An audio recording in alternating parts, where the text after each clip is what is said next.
شوف.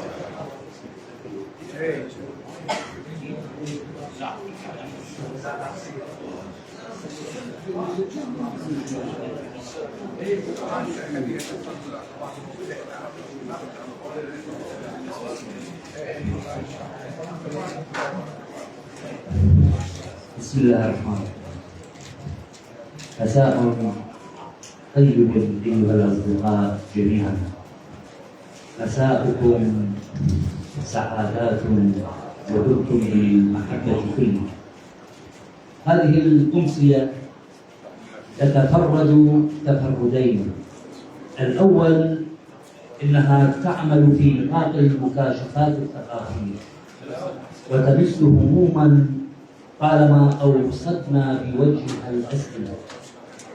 والثاني إنها تزرع المسافة بين ميسان وبغداد وبعقوبة محبة وإكبارا لواحد من رموز الثقافة العراقية، جمال جاسم أمين، الذي يعرفه الوسط الثقافي مشغولا بإنتاج الأسئلة الثقافية وإعادتها إلى طاولات النقاش. جمال جاسم يحضر اليوم وحده، لقد حضرت أسئلته شعرا ونقدا وتفكيرا من قبل، فليس غريبا عنا، ولكن الجديد في الأمر أن نسمعه وأن نلتقيه. الأثر يتعمق بالمواجهة وبالحديث. ألم ننتبه إلى أغلب عباراته المكتوبة مسكونة بالمواجهة؟ أتحدث عن كما يقول أو يكررها كثيرا. فعل المواجهة إذن أثر دال ومعنى لا ينكسر. كنت تعرفت على جمال في أسئلته النقدية، أسئلة النقد وتحولات النص الجديد قبل سعادات سيئة الصيف ولا أحد بانتظار أحد، مجموعتين الشعريتين اللتين اتضح أثرهما في المشهد حينها. ونقده هو الذي قادني إلى شعره، لا سيما الكلام خطورة اللهب وبحيرة الصمت ثم سعاد العرب. وشعره أغراني جدا في متابعة كتبه الفكرية، لكن انتهيت منها كلها إلى أسئلة تلو أسئلة: المثقف والوصايا المرفوضة.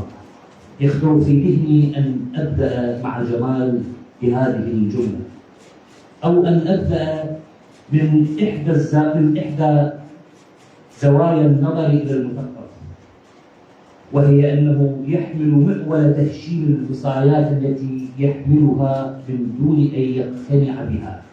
ويخطر في ذهني سؤال عريض ذاك هو مكمن الأزمة الحقيقية في الثقافة العراقية، ويكمن في العقل الناقد. النقد ليس كما يجري أو كما نتعامل به، كما تعامل الذين من قبلنا، ليست أدوات ومنهج ونظريات، إنه تركيب كامل للأسئلة المعرفية التي انتظمت بها هذه النظريات وتلك الأدوات. ولذلك ليس النقد الأدبي إلا فرع من هذه المنظومة العقلية المشتركة. ويخطر في ذهني أيضا أن المثقف ليس وليد مرحلة معينة، إنه ينتمي إلى فضاء تاريخي متكامل.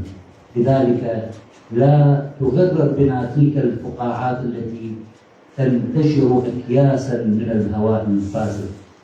يخطر في ذهني كما يخطر في ذهنك أيها القارئ بجمال جاسم أمين أشياء وأشياء، حتى يبدو لك الأمر مشتبكا ببعضه، لأن جمال، وهذه إحدى أهم الملاحظات التي تميز أعماله، لا يفصل ذاته المعرفية عن ذاته الإنسانية. بمعنى إنه يفكر فيما يشغله بوصفه إنسانا أولا، أو بوصفه كيانا مثقفا، وليس بوصفه كاتبا أو ناقدا أو شاعرا. يترصد الزوايا ليعلن عن وجودها، أو يمسح على مساحة مخفية ليعيد تشكيلها، وليس أيضا حاملا فانوسه ليضيء لنا المقولات والآراء والأفكار. في مثل هذه الحال تصبح الثقافة والنقد وظيفة، وجمال لا يفكر بهذه الطريقة. إن المثقف كما يبدو لي عنده هو مقدار ما يمثله وعيه في التشكيك والمساءلة والنقد.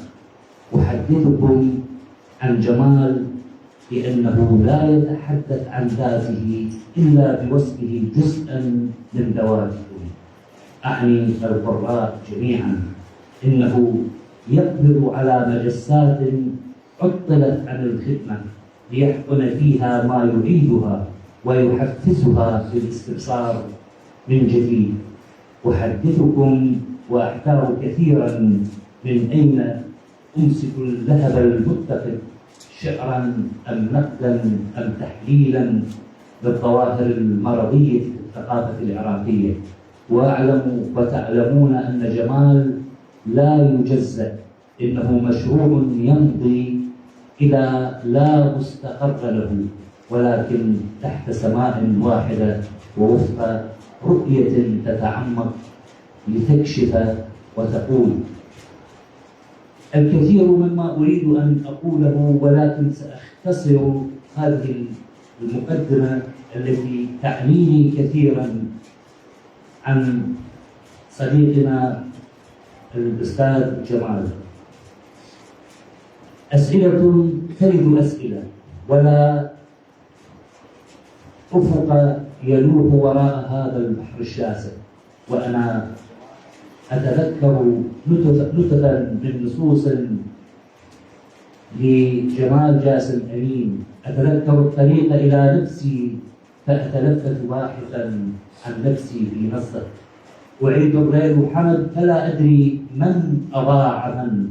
أتذكر فاتني كثير فأتأسف على هذه الشمس أستقبلها بعين موشكة على الغروب. أتذكر جمال حين يدهسني هاجس، أين المثقف من هذه الأزمة المفتوحة؟ أيها الأصدقاء، ربما ينفذ الصوت في الحوارات الآسنة، وينفذ العمر قبل بلوغ الحياة، والخطى قبل نهاية الطريق كما يقول هو. أريد أن أتحدث الكثير، لكن راحتي الوقت تزحفان، وأخشى أن تقترب من بعضهما من دون أن نحظى بخليل، وهو كثير بمعيارنا مع الناقد والناقد المفكر جمال جاسم أمين. واسمحوا لي أن أضع أمامه دوال تعنينا أولا عن فكرة تكوين البديل الثقافي، وكيف تحولت إلى مشروع، وما هي مرتكزاته الأساسية، وهل هذا المشروع يحتاج إلى مؤسسات ثقافية داعمة، ولماذا بقي المشروع فرديا ولم يسعى إلى تكوين جماعة، وهل البديل يحتج ويعارض أم أنه يطرح بديلا فعلا، وماذا عن مستقبل البديل؟ هذه الأسئلة وثم أسئلة أخرى بعد هذا المقصد. هذه الأسئلة أضعها أمام الأستاذ جمال ليبدأ معكم بالحديث عنها، وننتظر من بعد ذلك مداخلاتكم. أهلا وسهلا بالأستاذ جمال جاسم أمين بين زملائه في بحر.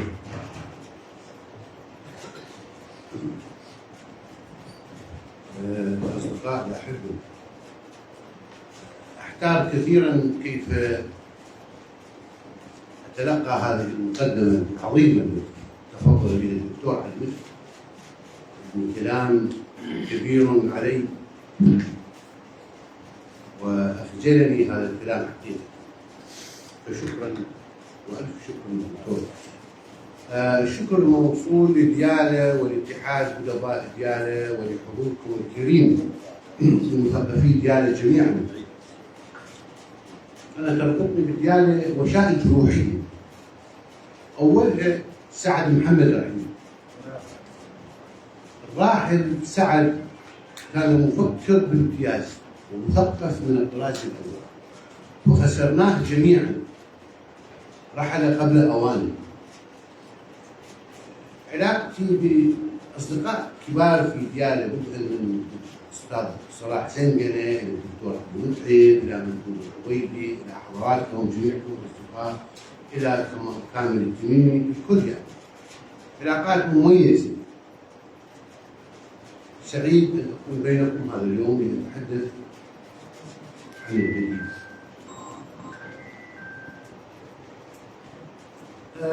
قبل الحديث عن الجديد كمشروع نقدي أحب أن أفهرس المراحل. يعني أنا بدأت شاعرا، ثم ناقدا أدبيا، ثم ناقدا ثقافيا إذا صح القول. يعني البديل الثقافي يقع ضمن سياق النقد الثقافي أو الفكر. هذه الرحلة أمر عليها باختصار. يعني جمال الشاعر 6 مجاميع شعرية تطرق إلى بعضها الدكتور في مقدمته الجميلة. وقبلها كنت شاعرا أكتب القصيدة العمودية، وكنت من الفائزين بجائزة دبي سنة 99 بالشعر العربي، كانت قصيدة عمودية. ربما أقرأ أبيات من هذه القصيدة. نبدأ بالشعر. كان عنوانها الشهيد. شفتاك هذا الجرح فانطقها دما، وابدأ بدايتك التي لن تختم. يكفيك أنك قمت في أرجائها صوتا لتترك كل صوت أبكم. يا عاليا بالموت لا كفنا له إلا السحاب، رفعت قبرك سلما. ليس المنية إنما الأرض اشتكت ثقلا فشاءت أن تعيدك للسماء. فصعدت تتبعك الشموس مهابة وتشد من شغف إليك الأنجم. يا أثقل الماشين فوق ترابها، يا خير حامل يستجير به الحمى. لو أن عينا فيك أتلفها العمى، يوما لجاءت تستزيد من الحمى. الله الله الله. فكانت هذه الأبيات من قصيدة فائزة. شعراء العمود يقولون لي أنت شاعر عمودي، ما الذي يذهب بك إلى النثر؟ وشعراء النثر يقولون لي أنت شاعر نثر، ما الذي يذهب بك إلى العمود؟ يعني أكرم الأستاذ جمال، هذا المقصد نريد أن تتحدث عنه، يعني بس الانتقال من العمود إلى النثر متى، ويعني ظروف اللي حصل. هذا في الجامعة. أنا تحولاتي الشعرية والفكرية كلها تنبني على إيماني الشخصي. يعني أنا لا أتحول جريا وراء الموضة أو الموجة، يعني لا أتحول إلا عندما أشعر جذريا أنني بحاجة إلى هذا التحول. ففي الجامعة نشأ هاجس أن الأشياء يجب أن تتحدث، يجب أن تتغير. يعني الحداثة ليست فكرة عابرة أو طارئة. مثلما تتحدث الحياة يتحدث خطاب الحياة، فيتحدث الشعر غيره. فانتقلت إلى القصيدة الموجودة ثم إلى قصيدة عطفا على النثر وديالة. مررت نهاية الثمانينات بمندلي. كانت مندلي موحشة قصف ومدينة مهجورة. فقلت مقطعا في مجموعة الأولى سعادات سيدة الصين، قلت لمندلي أيتها البساتين لأنك تعطشين للجديد سأبعث كل الطيور إلى مندلي. عموما هذه مرحلة الشعر رافقها مرحلة النقد. يعني أنا كتبت النقد الأدبي مثل ما تفضل الدكتور أيضا، يعني في هذه المقدمة مسح عام من تجربتي. ما ميزني في النقد الأدبي شيئان. الأول أني كتبت النقد الإجرائي، يعني وليس التنظير وحده. أغلب النقاد العراقيين ينظرون تنظيرات عادية، تنظيرات مأخوذة من النظريات النقدية اللي هي لا توجد نظرية نقدية عربية. يعني احنا ما نمتلك نظرية معرفة، والنقد يخرج من معطف الفلسفة. أعتقد الدكتور يوافقني هذا الرأي. فإذا تأزمت نظرية المعرفة تأزمت مناهج النقد بالضرورة، تكون مناهجنا مأخوذة من الحاضر. فعندما يأتي النقاد إلى التطبيق يرتبكون. أنا أعتقد أني نجحت في النقد التطبيقي، والنقد التطبيقي وأنا أعتبره هو كأنك تحرر الشيء من القوة إلى الفعل. هذا تعبير القوة والفعل تعبيرات فلسفية. يعني هذا الماء يروي العطشان وهو في الزجاجة، هذا هو يروي أو يسقي هنا بالقوة، لكن عندما أشربه فأرتوي يكون قد تحرر من القوة إلى الفعل. فالنقد التطبيقي كأنك تحرر المقولات النقدية من كنوز المعرفي النظري إلى الإجراء. وهذا أجريته في كتاب تحولات النص الجديد وفي كتاب إسقاط قبل الخواتم.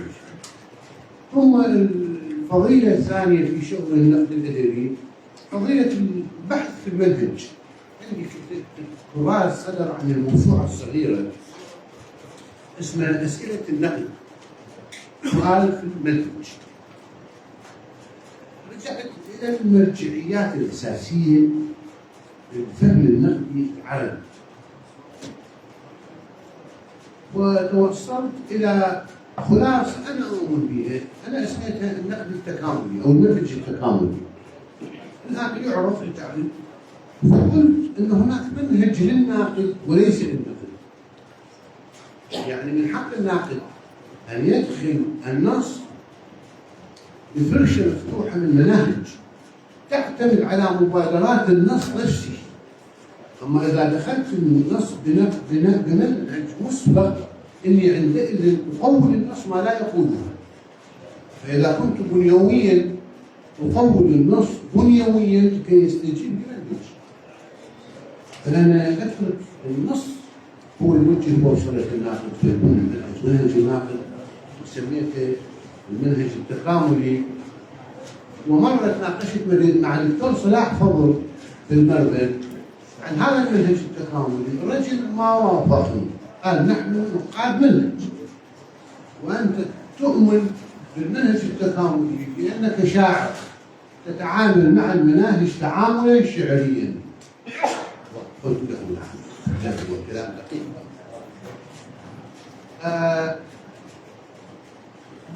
الانتقال من النقد الأدبي إلى النقد الثقافي هذه مرحلة مهمة. في 2005 بعد التحول السياسي والاقتصادي والاجتماعي في العراق طرحت سؤال بسيط، هو هذه تحولات سياسية اقتصادية اجتماعية، أين التحول الثقافي؟ ما الجديد الثقافي؟ أليس على الثقافة أن تسبق التحول السياسي كي تكون ممهدا له؟ هل تبعية المثقف السياسي نابع عن تأخر مشروع المثقف عن السياسي؟ يعني عندما يسبقك السياسي بالفعل بالضرورة أنت تكون تابعا له، لكن عندما أنت تكون السباق في الرؤى الثقافية التي تؤسس للتحول السياسي يكون السياسي تابعا له، لأنك أصلا نظرت للأرضية التي استلهمها هذا السياسي أو ذاك. نحن دائما يتأخر لدينا الثقافي عن الفعل السياسي وتبعا الاجتماعي وتبعا الاقتصادي. فالتحولات في العراق انطلقت بعد 2003 شتى، إيجابية أو سلبية مو موضوعنا، هي تحولات، لكن ما في تحولات ثقافية. فقط رجع إلى مزاولات التقليدية، الشاعر يكتب شعر والقرص يكتب قصة والناقد نقد. فالسؤال عن المتغير الثقافي، أنا مقالا في جريدة الجديد تحول إلى بيان نظري، تحول إلى فكرة، تحول إلى مشروع. هذا المشروع ينطلق من منطلقات تسمى بالأمثلة الأمريكية علم الاجتماع. إحنا نادر يعني الثقافة في سياسة في سياق الاجتماع. من الذي ينتج المثقف؟ من أين يأتي المثقف؟ من الذي ينتج الثقافة؟ الأسس الاجتماعية للثقافة. البديل الثقافي ينطلق من هذه الركيزة. بال 2005 2006 كان الانتقال من الأدب إلى فضاءات أنا أسميها تنظيف مساحة تداول الأدب. يعني ما جدوى أننا ننتج نصوصا جمالية ولا نعرف مصيرها. نحتاج أن ننظف قنوات تداول هذه النصوص. تنظيف قنوات تداول النصوص الجمالية يعني الاشتراك مع المجتمع، مع السياسة، مع الدين، مع اللاهوت، مع الأعراف، مع التقاليد، مع المؤسسات الثقافية. إعادة إنتاج فكرة المؤسسات. هذا كله من أجل أن ننظف فضاء تداول الأدب. إنقاذ الجمال الموجود أهم من صناعة جمال جديد، لأننا نصنع جمال جديد فيضيع. فإذا نتريث قليلا ننزل من القطار مؤقتا كي نراقب اعوجاج السكة. عندما نراقب اعوجاج السكة نصعد مرة ثانية لنصحح المسار. أما أن نراكب النصوص الجمالية لكن دون جدوى، دون فضاء تداول، دون سياق صحيح، دون أثر. أنا لا أسمي الثقافة ثقافة حتى تترك الثقافة، ولا أسمي تفرعات الثقافة كالتعليم مثلا. أنا أكاديميات لكنها بلا أثر.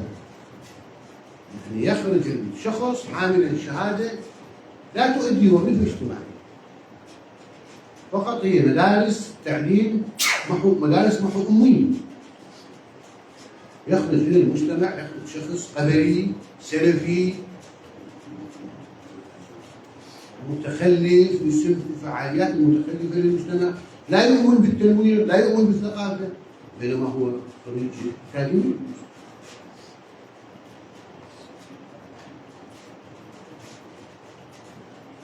البديل الثقافي على مستوى الأدب يحاول إعادة ربط الأدب بالفكر وفق طروحات المفكر الأدبي طه حسين.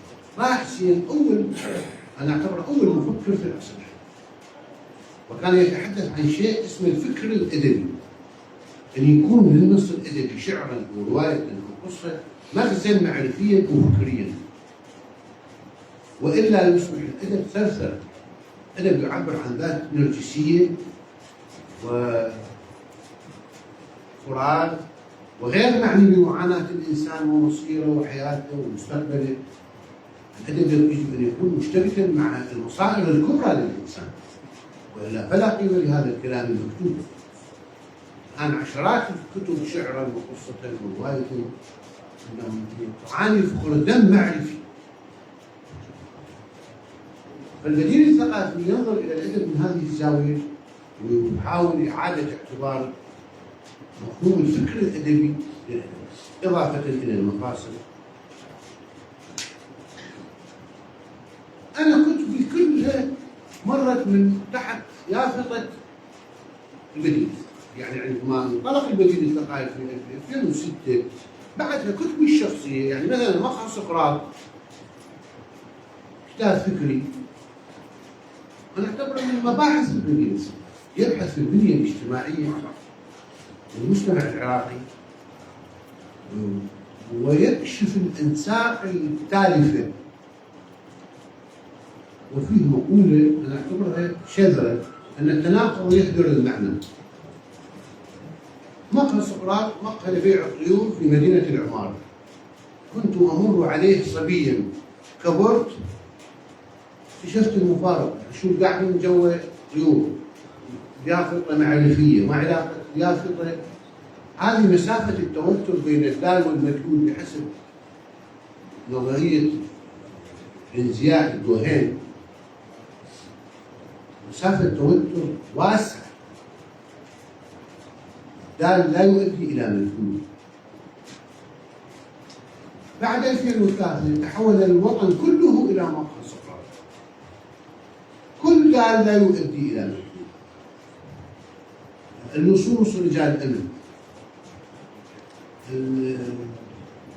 السراق أصبحوا تجار. هذه فوضى المفاهيم اللي هي جوهر فكرة مقهى سقراط قادتني إلى مقولة مهمة: التناقض يهدر المعنى. لا معنى لكل هذا الذي يحدث، وبالتالي علينا أن نبحث ونفكك مفهمة المعنى. ما المعنى وكيف نصل إلى هذا المعنى؟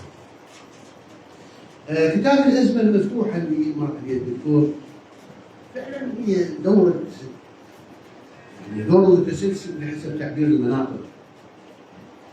وبالشعب احنا نقول الدجاجة من البيض ولا البيضة من الدجاجة، هذا المقصود بالدور المتسلسل، أن النتيجة هي مقدمة لمشكلة جديدة، والمشكلة الجديدة تؤدي بك إلى نتيجة ستكون مقدمة لمشكلة. وها أنت في دور متسلسل، يعني احنا من نظام شمولي لم يسقط إلا بأصوليات دينية. الآن هذه الأصوليات الدينية لم تساح إلا بنظام شمولي، وها نحن في عملية دور متسلسل أو أزمة مفتوحة. هذا من مباحث مقهى سقراط، هذا من مباحث العفو البديل الثقافي، أو من ثقافة البديل، أو البحث عن بدائل. إذا البديل الثقافي مظلة عريضة بمفاهيم تبدأ ولا تنتهي. وكما قالها القاصي الكبير محمد خضير ذات مرة في البصرة، قال: البديل الثقافي تصلح أن تكون مائدة حوار وطني واسع. من كتبي مثلا كتابة الجسد لتعرية الدكتورية، أساطير الاستبداد، تعرية الاستبداد السياسي والاجتماعي والديني، منابع سلطة المهن. هذه كلها عناوين كتب فكرية هي من مظلة البديل الثقافي. أستاذ جمال، يعني ما دمت مررت على منابع تحدثت عن مبحث مهم تحدثت في مبحث مهم في هذا الكتاب عن اللغة، وكيف للغة أن تصنع أو تعد إحدى أهم مؤسسات صناعة اللغة، يمكن أن تمر عليها. بالمقابل بالمقابل حينما يقرأ أي قارئ كتبك الفكرية يستجيب إلى لغتك المرنة الجميلة التي لا تبتعد كثيرا عن يعني الشعر. كيف كيف هذا المعنى؟ هذا ذكرتني بكلمة للدكتور سمير الخليل مرة في الثقافة الجميل، كانت جلسة أنت حضرتها أتذكر.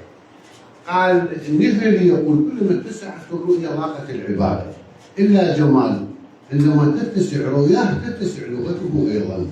وأعتقد هذا أفضل مدح على ممدوح. اللغة نحن نفخر أن لغتنا لغة اشتقاقات، وأنها لغة ترادف، ولكن ثبت أن هذا الثراء اللغوي عائق علمي، أن اللغة التي يكثر ترادفها تنقصها الدقة. العلم يريد لغة دقيقة. يعني ما الذي يجعل الإنجليزية لغة علم بينما العربية ليست لغة علم؟ هذا الثراء في الاشتقاق في الترادف نعم يجعلها لغة أدبية بامتياز، وهي لغة المقدس، يقال لغة أهل الجنة، ولكنها لغة يضيع في طبيعتها الدقة، تصبح عائقا علميا. هذا هو المشكلة في المدينة الثقافية. أنت تبحث أشياء عند الجمهور بديهية. يعني إحنا عندنا يوم اسمه يوم اللغة العربية، نفخر أن اللغة العربية لغة اشتقاق، نفخر أنها لغة ترادف.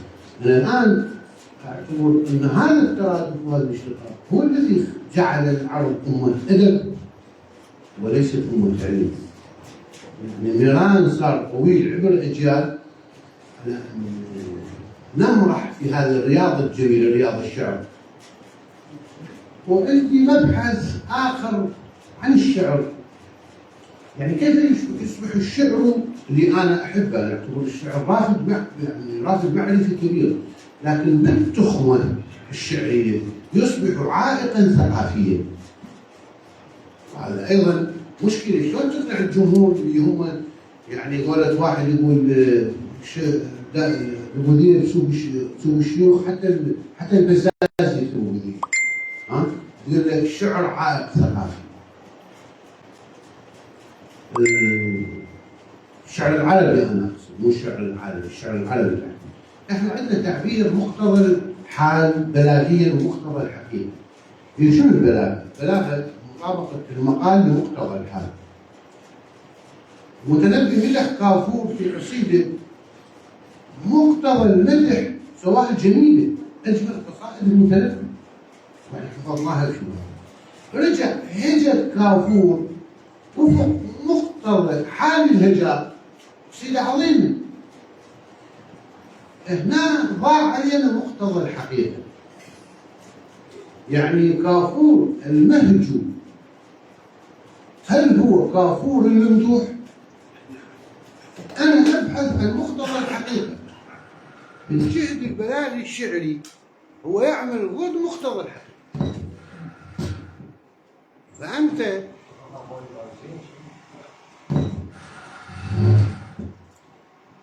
فنحن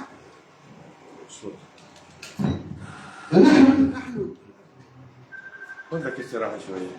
ما عندي صوت والله.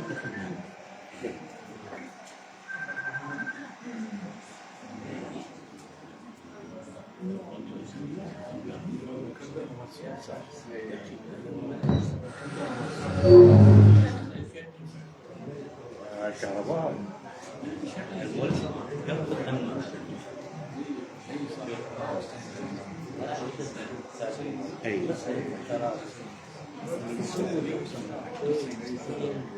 يعني إشكال في هذا مفهوم التراجع، وإذا لم يكن تراجع لماذا؟ لأن اللغة تحدد علاقتك بالعالم، وبالتالي عندما نموت هذا جاهز. بس أكمل فكرتي. فمقتضى الحال الذي نتلذذ به مدحا أو هجوا نخسر بسبب مقتضى الحال. هنا صار الشعر عائق ثقافي. ليش؟ لأن أنت في الثقافة تبحث عن معنى، أنت ما تبحث عن غناء جميل، تبحث عن الحقيقة. هنا الغناء صار يضيع عندك الحقيقة. نجي على النقطة اللي تفضلت فيها. لا بس بس أذكرك أظن يعني تقول العبارة إنه الحقائق جمال متحرك، فهي أصلا لا وجود لها. لا، هي ما هو حقيقة مطلقة. حقائق نعم. جبران يقول لا تقل وجدت الحقيقة، قل وجدت حقيقة بدون حقيقة. نعم، حقيقة نسبية بالمعرفة عموما، لكن خلينا نقول المعنى، خلينا نقول الجذب. موضوع ثاني بصدد اللغة. احنا احنا الان اللغه هي اداه الفكر. الان البحث اللغوي صار هو الفكر، ابتداء الفكر. فصار يعني احنا من توقفت الفلسفه، توقفت المعرفه من باب من تمنطق فزندق. يعني توقفت الفلسفه لما الغزالي كفر الفلاسفه في 10 مسائل، ورد علي رشد في تهافت. قدمت الدراسات البلاغيه واللغويه لوصفها بديلا، او فقه اللغه لوصفه بديلا عن الفلسفه والمنطق. فاللغه تحولت من اداه الفكر الى ان هي الفكر نفسه. يعني صارت عائق ثقافي نريد الفكر، لأن الفكر يطرح الأسئلة الحرجة لتعالج المشاكل. يعني أنا الفكر اللغوي والنقاشات البلاغية هي إزاحة الفلسفة، أو مو إزاحتها، هي وفر لها المجال كي تتقدم بفعل اللاهوت. ما استفاد أنا من البحث اللغوي إلا في أروقة الجامعات. في الحياة العامة ما أحتاج بحث لغوي أو بلاغي، أحتاج بحث فكري معرفي فلسفي لامس الحياة العامة. أنا من هذا الباب اعتراضي على الموضوع، لا بوصفها لغة، لا بوصفها أنها أخذت ما ليس لها وعبرت حدودها. وليس اعتراضا على الشعر، الشعر فن عظيم، أنا شاعر، أنا أبقى شاعر، لكن التخمة الشعرية صارت مريض طويل في الكذب. يعني الآن أنا أعتبر أن الكذب الاجتماعي هو كذب شعري. المجتمع كله شاعر من حيث أنه تمرن على الكذب شعرا. شعر ديوان العرب بمعنى الكذب ديوان العرب. وهذه القضية يعني الجمهور ما يقبلها ببساطة. احنا متعودين انه شعر ديوان العرب خلص نقرأ سطر. بس احنا لما نجي وشنو فائدة الفكرة او الثقافة؟ ان تضع البديهيات محل تساؤل. ماذا جنينا من الأدب؟ ماذا جنينا من الشعر؟ موضوع مهم. الأمة تاريخها كله أدب، كله شعر. ماذا جنت من الشعر؟ إذن الشعر والأدب واللغة اشتغلت بشكل مواد ثقافيا ومعرفيا. فمنابع سلطة الوهم هي تعرية للأوهام، سواء كان مصدرها اللغة أو الشعر أو الكهنوت أو يعني احنا مثلا الكهنوت السياسي، احنا فكرة خلينا نكملها. احنا الكهنوت السياسي طرح لنا مفاهيم. العرب أمة واحدة. فنقارن وحدة العرب بالاتحاد الأوروبي. الاتحاد الأوروبي أمم شتى سووا سوق أوروبية مشتركة، سووا عملة مشتركة اليورو، سووا حلف الناتو، حلف الأطلسي، أكو سوق عربية مشتركة، أكو عملة عربية مشتركة، أكو جيش عربي مشترك. إذن هذا وهم لو مو وهم؟ إذا مو وهم هم رجع للباقي. فقصدي تعرية الإنسان بهذه الطريقة بالمكاشفة، أنا يعني أمر ينفع الحقيقة ولا يضر، وإن كان فيه بحث متعب. إذا خلصت ولا حق الدكتور نعم نسترسل. إيه تفضل. عندنا من أفكار البديل الثقافي فضح الكهنوت الثقافي. شنو الكهنوت الثقافي؟ احنا عندنا هسه صلاة لا تنهى عن الفحشاء والمنكر، والمجتمع كله يصلي، بس ما لها اثر بالسلوك، لانه تأسست يعني صار دين طقوسي. انت تسرق هنا وتصلي هنا، ولا تعارض بين الفعلين. الثقافة تقيم مهرجان هنا لا قيمة له خارج هذه القاعة، منقطع الأثر أو منقطع المرجع. هذا كهنوت. أنت مثل الكاهن في صومعة هو ومجموعة في العشر نفرات يقدموا تراتيب للرب على قمة جبل.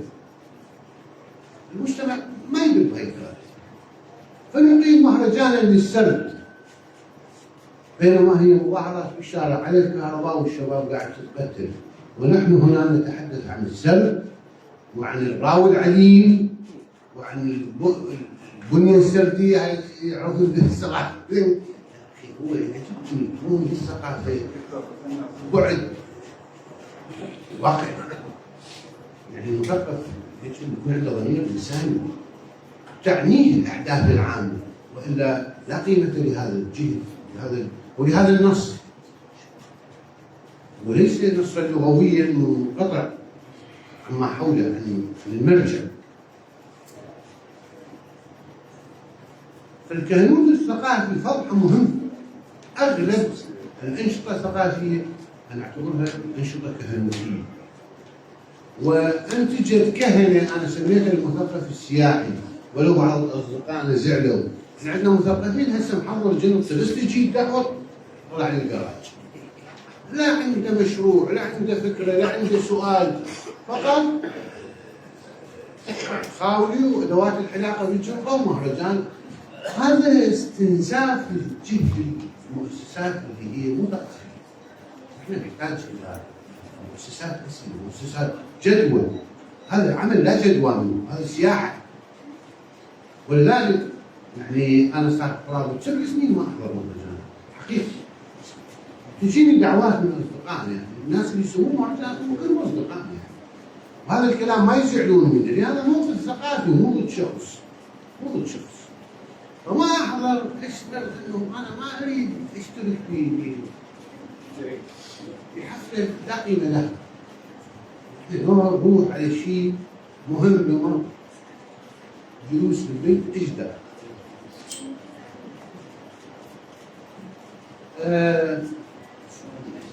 في البديل أنا أتذكر داخل في مرة كنا في بغداد وجمعتنا جلسة، كان الأستاذ جمال حاضر، قال يعني شيء قريب مما قال، قال إنه أنا يعني ما أصعد على المنصة حتى أقنع الناس بي إني شاعر أو أذكرهم بشاعر وأقرأ لي نص قد الساعة حتى الرأس. أنا ممكن أنه يعني أقول قصيدة لا تتعدى 2 أو 3 فقط. هذه يعني هذه الذكرى التي استعدتها الآن تشير من خلالها إلى أن لكل مثقف سؤال ينقلب إليه، ولكل مثقف برنامج يعده في ذهنه. بالتالي ليست الثقافة في هذه اليافطة الحديثة التي يعني تناول طبعا تشخيصها أستاذ جمال في كثير من المواقع الكتبية. سألت مرة خالد علي مصطفى رحمه الله عن كثرة الشعراء، قال لي بالنص: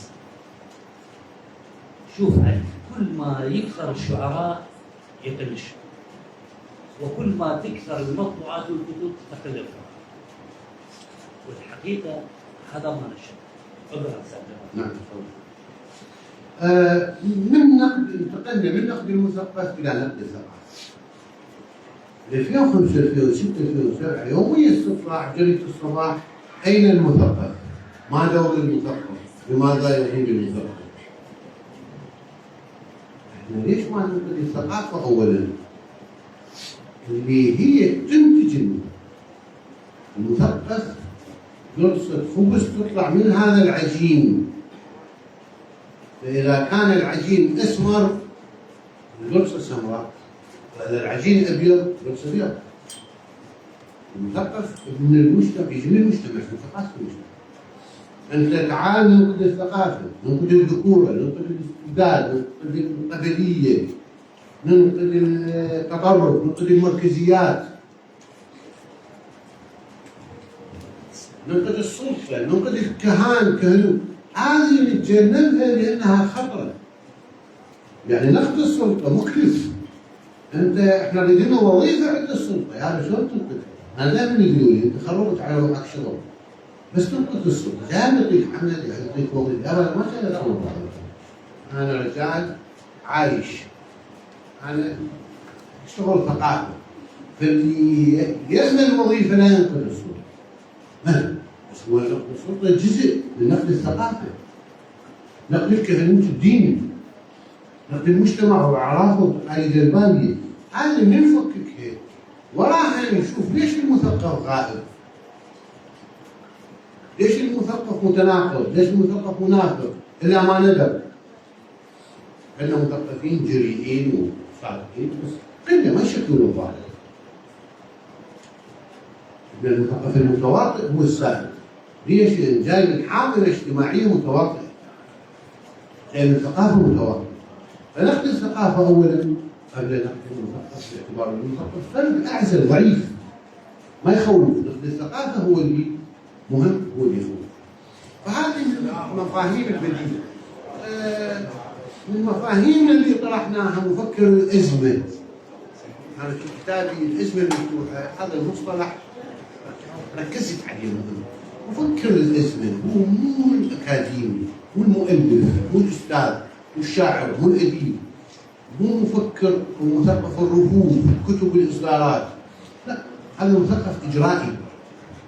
يعني بما يعادل المثقف العضوي مال جرامشي، لكن بتعبير آخر. هذا الذي يجعل الثقافة ممكنة في ظل ظروف اجتماعية غير ممكنة. هذا اللي يفجر الأسئلة الحرجة من موقع. قد يكون موقع بسيط، يمارس مهمة نقدية. وكل مثقف يجب أن يكون مثقف نقدي. يعني احنا من نقول كلمة مثقف ضمن تختزل كلمة. يعني من أقول دكتور علي مثقف ما أقدر أقول مثقف نقدي، هو كل مثقف نقدي. وإن لم يكن نقديا فهو ليس مثقفا. وواجب المثقف هو إزعاج السلطات القارة كما يقول الدكتور سعيد. أما مثقف مستسلم، مثقف متماهي مع النمط السائد، مثقف لا يؤمن بالتغيير، لا يؤمن بالأسئلة الحرجة، لا يفجر الأسئلة الحرجة، الأسئلة الشائكة. يعني مرة حضرت محاضرة للدكتور خالد المعيني عن فيتنام وكيف تحررت. بلد فقير قاوم طرد أمريكا مو بالسلاح، راجعوا أنفسهم الفيتناميين فقال طرحوا على أنفسهم، سماها الأسئلة الشائكة. من جاوبوها صاروا أقوى من أمريكا. أمريكا مو قوية، لكن الشعوب اللي أمامها ما تمتلك عدة نقدية تحرر قواها الكاملة فيها. وانتم شفتوا هاي الفعالية الأخيرة يعني بين إسرائيل مو قوية، لكن تحتاج إلى ثقافة قوية جابة. ومقاومة إسرائيل ليست بالسلاح أو الصاروخ، لا، بإعادة النظر بمناهج التعليم، بالواقع الصحي للمجتمعات، بحقوق المرأة، بحقوق الإنسان. أنت ما تجابه إسرائيل بمجتمع ضعيف، في المرأة مهدور حقها والطفل مهدور حقه والإنسان مهدور حقه ويقول أنا أجابه للغرب. ارجع قوي مجتمعك جابه.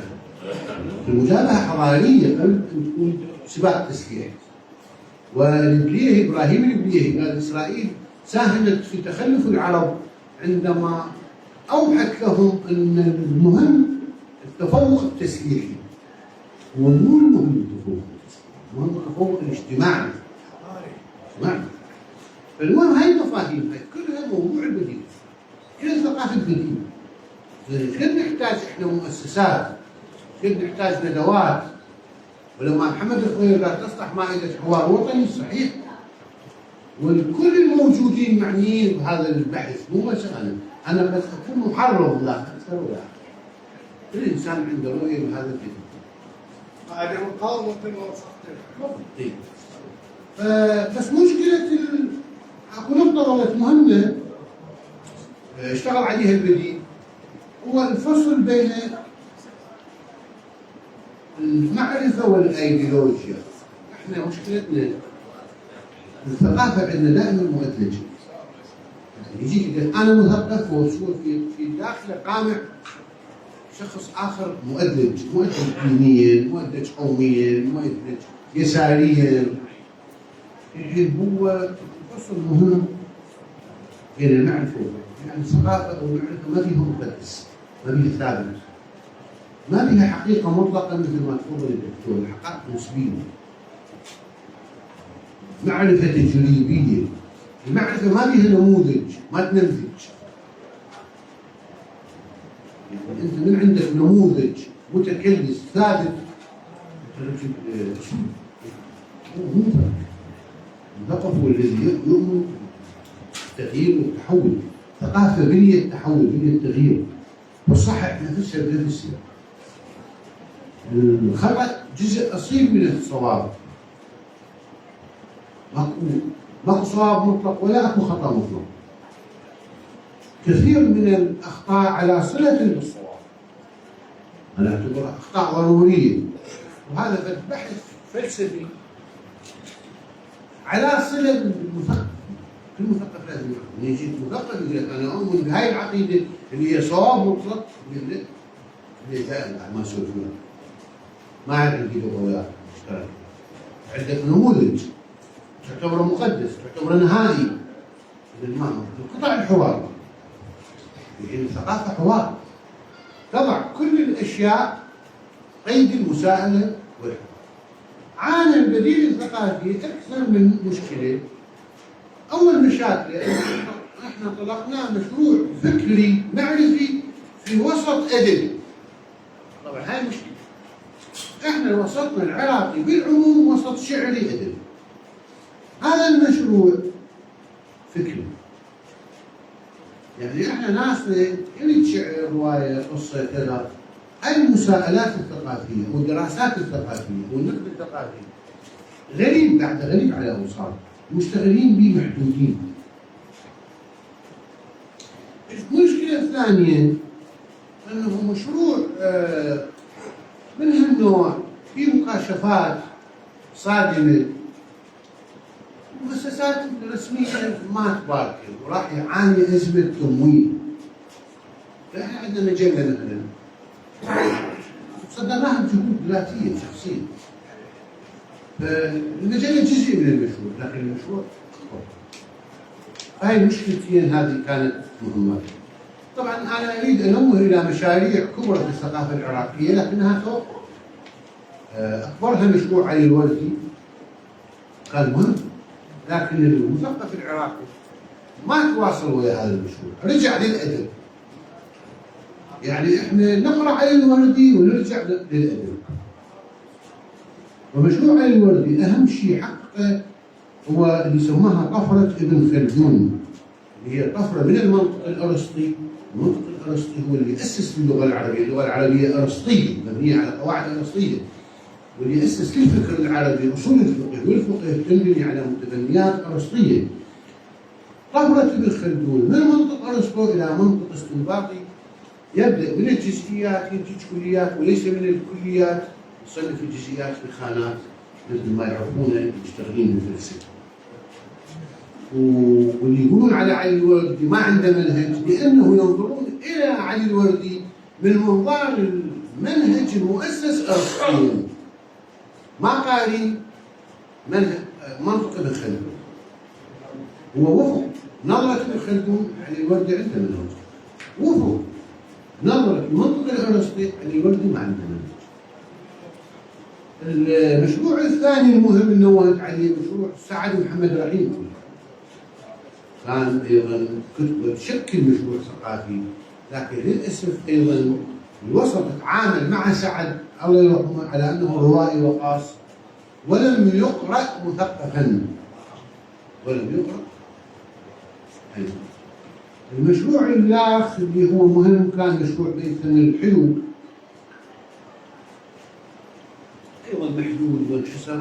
ومشروعنا اللي هو البديل الثقافي اللي احنا نتحدث عنه. نقطة مفصل الأخير نبهني عليه أحد الإخوان، ما حدث في طنجة قبل عامين. فوجئنا أن هذه المساءلات البحث عن ثقافة بديلة يعقد المؤتمر سنة 2023 في مدينة طنجة المغربية تحت هذه الأسئلة. يعني شرقة حتى التسمية استاذ حتى التسمية. حتى التسمية. فاحنا خاطبناهم، اتصلت بأحمد عصيب ووضحت له، واتصلت بالمكان اللي مسوي المؤتمر، ولكنهم لم يجيبوا. وكتبت مقالات على هذا الموضوع، جمعت في عدد خاص من المدير الثقافي من المجلة. والحادثة اللي ألدتها أنه تزيد لأحمد عصيب كل الوثائق اللي تؤكد أن هذا المشروع انطلق عراقيا منذ 2005. نزلت له بيان التأسيس منشور، نزلت له المقالات المنشورة جريدة الجديد بالرقم عدد والتاريخ وموثق، ونزلت له يقرأ ولا يجيب. آخر شيء قلت له أستاذ أحمد أنت من المثقفين العرب الكفار. أنا راح شوية أطلع من الرياض. إذا كان أنت مثقف كبير هذا السلوك وياي أنا كمثقف، فإحنا اليوم في الشارع وهذا السلوك لا يليق بالمثقف. أنت جاوبني ليش تقولون ما تجاوب؟ هذا واحد. قلت له ثانيا أنتم مسوين المؤتمر تبحثون عن بديل ثقافي ينطلق من الأمازيغية، من عقدة قومية تجاه العرب والمسلمين، وتعتبرون العرب غزاة والمسلمين غزاة والأمازيغ منهوبين. هو أصلا مشروع للبديل الثقافي، رد العقد في الثقافة. يعني احنا نحاول بالنتيجة نفكك العقد، لأنه ثقافة العقد لا تنتج ثقافة حقيقية. وأنت تنطلق من عقدة لتؤسس ثقافة بديلة. وأيضا قرأوا ما جرى. مديرة الدار اللي كان بها المؤتمر اتصلت فيها، قلت هذا المؤتمر صار عندي مؤسستي، فاحنا قالت انا ما لي علاقه. قلت ليش ما لكم علاقه؟ قالت انا مجرد مكان صار بي المؤتمر. قلت لها ما خالف واصلين هم زعلنا، قالوا كان ياخذ ناس بالعراق زعلانين، ما لي علاقه حتى زعلتهم ما يخصني. يعني الموضوع كله ما يخصني. قلت لها لو انني أقعد الصبح ألقى جثة مرمية في حديقة داري مقتول، أقدر أقول الموضوع ما يهمني؟ شنو كان جوابها؟ قلت حضرتي حضر. حلو. فهذا حال كل اعتراف بشيء حال المثقفين، نسميهم المثقفين العرب. وكان حاضر أدونيس، وكان حاضر فآخر شيء حقيقة أنا عدلت نظرتي تجاه حتى الثقافة العربية. أنا أعتقد أننا للآن لم ننتج مثقفا حقيقيا لا عربيا، إنما ننبض بولادة مثقف ما دمنا تحت ظل ثقافة كنسية. ما دامت أعراف الكنيسة قائمة، ثقافة غير فاعلة، وثقافة هي تخون نفسها. ومقولة ثقافة عربية بالعموم أنا أضع تحتها ما دامت لا تمارس العملية النقدية كاملة كما في الجيل الأول جيل طه حسين. جيل طه حسين والعقاد ولا جيل مقبول، هو جيل الثقافة المقياسي. ما بعد حصلت عوامل تعرية، وصلنا إلى مثقف سياحي، مثقف لغة، مثقف هذيانات بلاغية غير ذات أثر على صعيد صناعة المعنى، بينما البديل الثقافي ويسعى إلى تجسيم العلاقة مجددا بين الأدب والمعنى، بين الكتابة والمعنى. أكتفي بهذا القدر وأترك المجال للدكتور ولحضراتكم. شكرا جزيلا أستاذ جمال. طبعا هو يقول اكتب ولكننا لا نكتب. هناك مجموعة أسئلة أرجو أن حتى لو كان بس كل ما نثقل على الأخوة الحاضرين يعني. لا هذا شيء طبعا. أستاذ جمال لا أريد أن أعقب في يعني بعض الأشياء اللي صار الوقت اللي كان يريد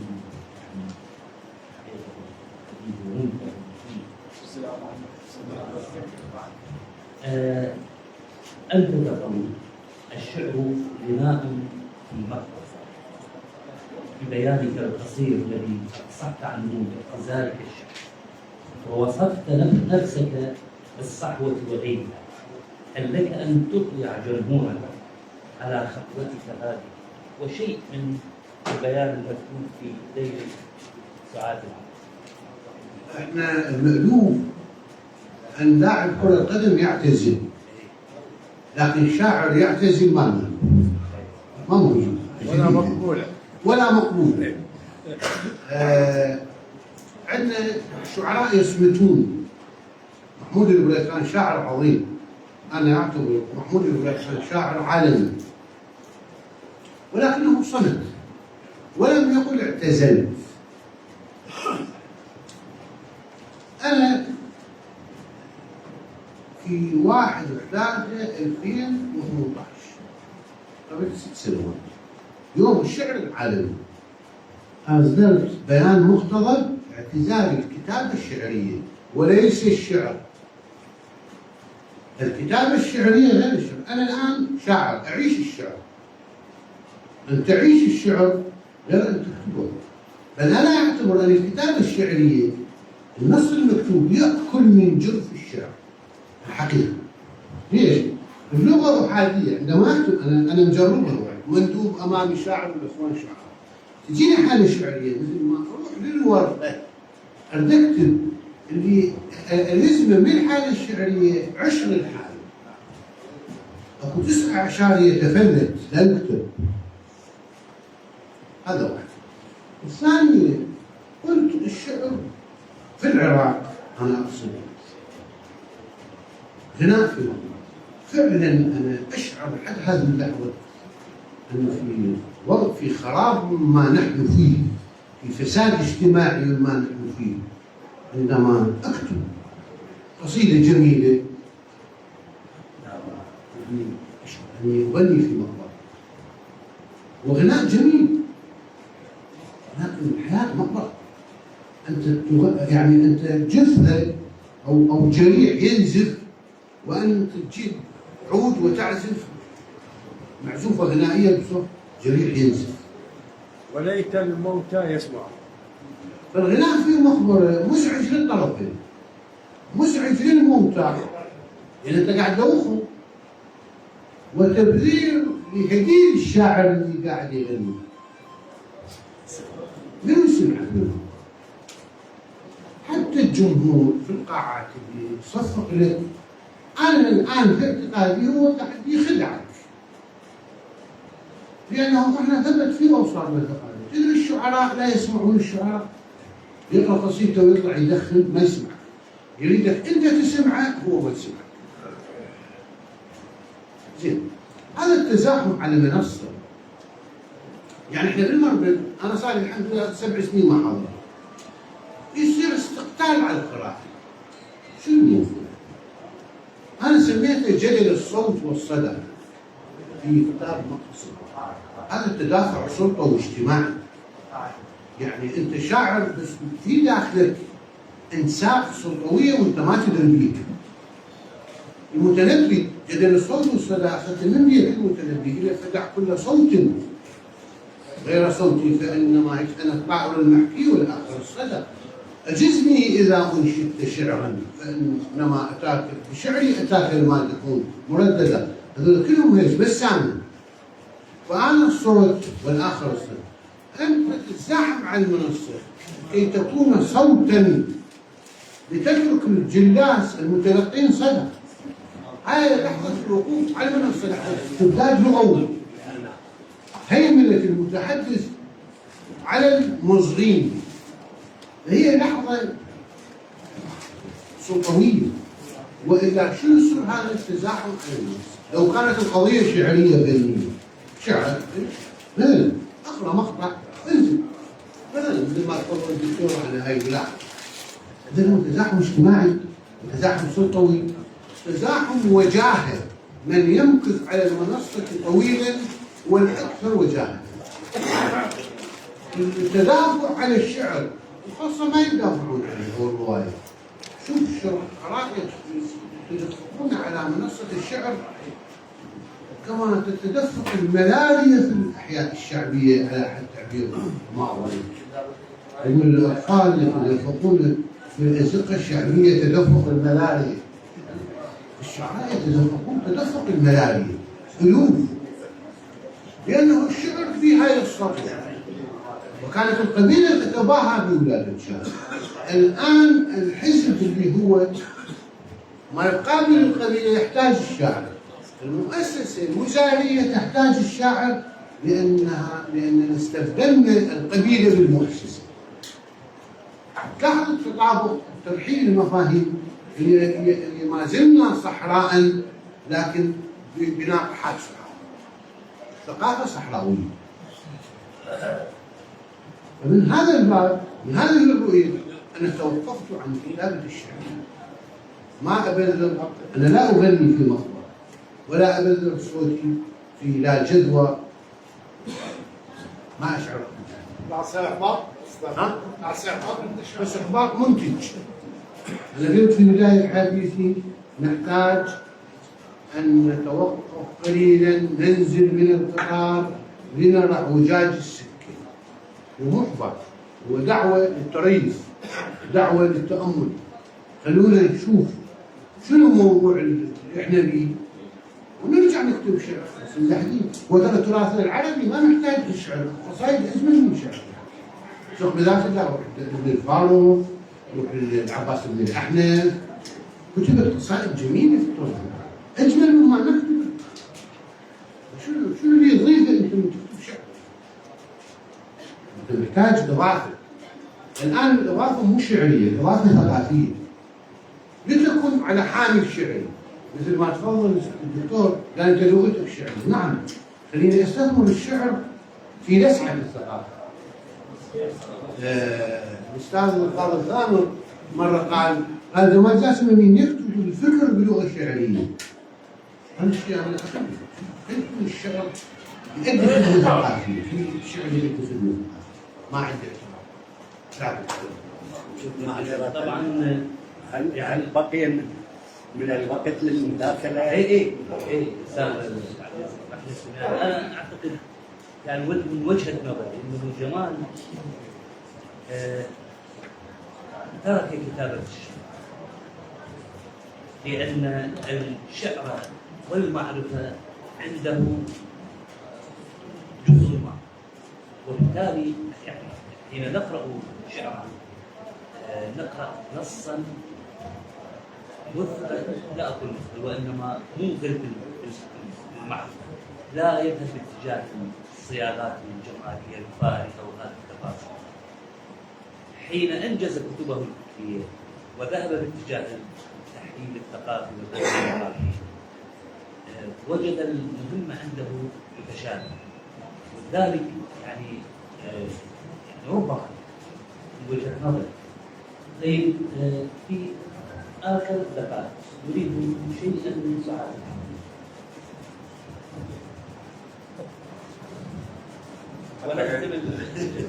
حتى يتراجع عن موقفه.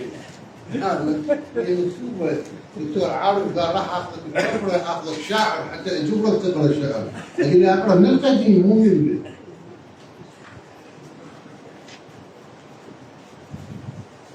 هو خل اقرا نص اسمه سعاة العبث. من هم سعاة العبث؟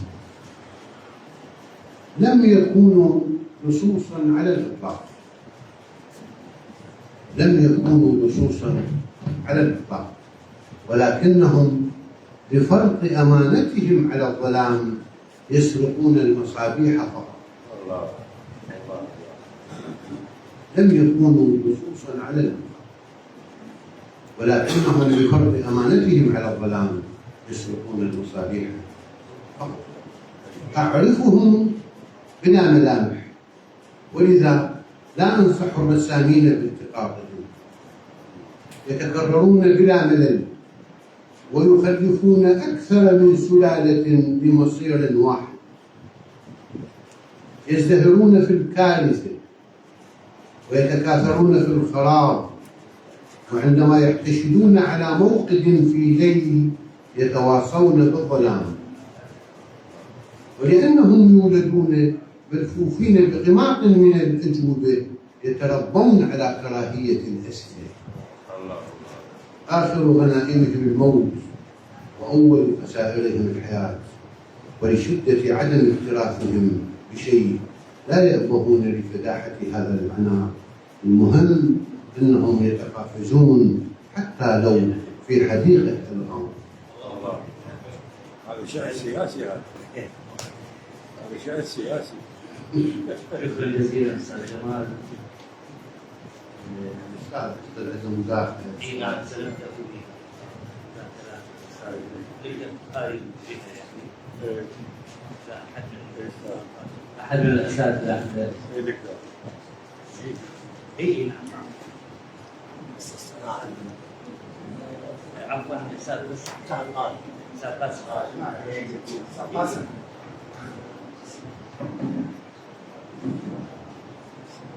بعد من عنده مداخلة.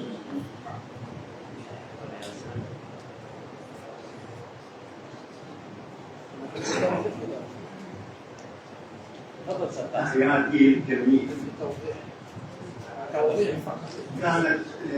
كان الطرح والحديث نوعيا أكثر من رائع بكل الجوانب، ولم نسمع منذ سنين حديثا مثل هذا، نحييه ونبارك به. أما ملاحظاتي أو تعليقاتي البسيطة هي تحتاج وقتا طويلا، ولكني سأختصر. علي الوردي إنسان مجيد، أخذ عنه اليوم ولا يؤمن في حديثه وفي محاضراته بالعقل، ويبجل ويمجد الإلهام. هذا باختصار. بالنسبة هل النحو الوظيفي أستاذ، هل النحو الوظيفي يليق بنا أفضل من الإلحاح بفلسفة النحو؟ سؤال. الأخرى الإيديولوجيا جزء من الثقافة ومهمة عبر التاريخ وإلى اليوم. لم تحصل تغييرات في أي مجتمع بشري وفي أي مرحلة تاريخية عدا المرحلة الأولى المشاعرية إلا بتنظيم، إلا بوجود مجتمع أو جماعة واحدة منظمة. الرسالة جدي بتحجب وبانتماء وبإيديولوجيا، الرسالة الإسلامية. الدولة العباسية برسالة ونقباء وإيديولوجية. الثورات الحديثة في فرنسا وفي أكتوبر في روسيا منظمة وإيديولوجية، والإيديولوجية جزء من الثقافة. وحتى الوقت الحالي بعد سقوط الاتحاد السوفيتي هناك إيديولوجيات في روسيا هي التي تمسك النظام وتقويه وتنظمه. حول المنهج التكاملي، المنهج في النقد عموما كل المناهج تحتاج إلى مثاقبة طويلة واحتكاك بالغرب، فالجمع بين هذه المناهج في مجتمع أو في منهج تكاملي يكاد يصل إلى نتيجة جيدة. أما الأفضل في رأي التقدميين والناس الذين يعتبرون علميين هو المنهج المادي الجدلي، أفضل منهج يتسع لكل الآفاق الأدبية، ولكن هو لا ينسى ولا ينكر التراث، ويعتبر التراث لأي أمة هو منطلق لأدب ونقد معاصر وجديد. شكرا. شكرا جزيلا استاذ قاسم. إيه. أستاذ قاسم مشكور جدا على هذا الطرح. علي الوردي باختصار، علي الوردي نعم أنا شخصيا عندي إشكالات على علي الوردي. فعلا هو يبجل الاتهام على العقل، ولكن بالعموم هو كان مشهور. احنا ما ناقشنا، احنا كان يجب ان نناقش. اذا في ثغرات نتحدث عن ثغراته، مثل ما انا في رايي هو مشروع بكليته. موضوع الايديولوجيا كلامك صحيح 100%، لكن انا اقصد استلهامات الايديولوجيا عند العرب مو بس العراق كمان. انت اللي تحكيه عالميا، يعني الان الصين ايديولوجيا. وانا اعرف لذلك صار اختصار، يعني اعرف انك تعرف. احسنت والله انت قاعد تريحني.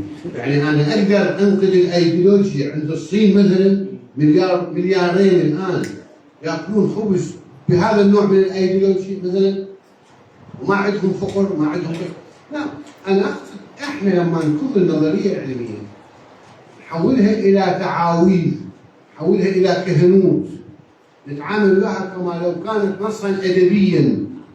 لا، شكرا جزيلا. شكرا استاذ مندوب. استاذ مندوب اهلا بك. استاذ مندوب تفضل. لا خليه الواضح، المندوب واضح. اهلا بك بين اخواني واصدقائي في معاهد ديالة علم. وانت يعني اديب يشار اليه بالبنان. الله يحفظك. هو طبعا لكل مشروع مهما كانت صفته حسب رايي الشخصي، لكل مشروع صفته مهما كان ادبيا او صناعيا او كذا يمر بثلاث مراحل. المرحله الاولى بلوعه الافكار، يعني ان تسيح في السائد من الافكار الثقافيه المتداوله للخروج بمشروع او ببديل اخر. ثم تاتي المرحله الاخرى وهي مرحله التاسيس. مرحله التاسيس انطلاقا من الافكار التي استجمعتها انت من خلال هذا المشروع. ثم المرحله الثالثه هي مرحله التنظيم. يعني ما هي النتائج التي توصلت اليها من خلال هذه المرحله واسقاطاتها على السائد الثقافي المتداول، سواء كان قديما او حديثا. والحديث هو ما يهمنا اكثر من القديم بالضبط. واريد ان اقول لك ثقافي سلبي. انت بطلت الشعر لانك بطلت تحب. بطل شو اللي تحب والله صحيح، ما اقدر انكر. صديقي العزيز شاعر المبدع مندوب العويدي تربطني به علاقه خاصه، يعني ما نقدر نحكيها غير وقت. هذا السؤال انا تعرضت له اكثر من مره. الى اين باختصار ماذا فعل البريز؟ الى اين وصل؟ هو النهايه. يعني انا اعتقد ان المقاول يبني منشاه ماديه يسال كم بلغ نسبه الانجاز. اما المشاريع الثقافيه والفكريه لا تسال عن نسبه الانجاز، لان الافكار ترحل تطير بلا اجنحه.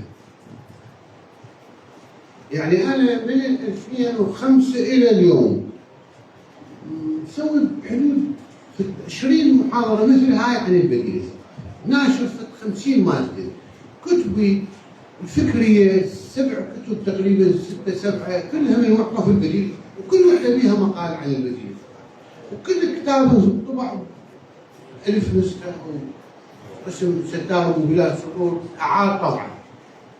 هذه وين راحت؟ كلها راحت للناس، للقارئين، للمثقفين. يلاقوني شباب طلاب جامعات قاريني انا ما اعرف.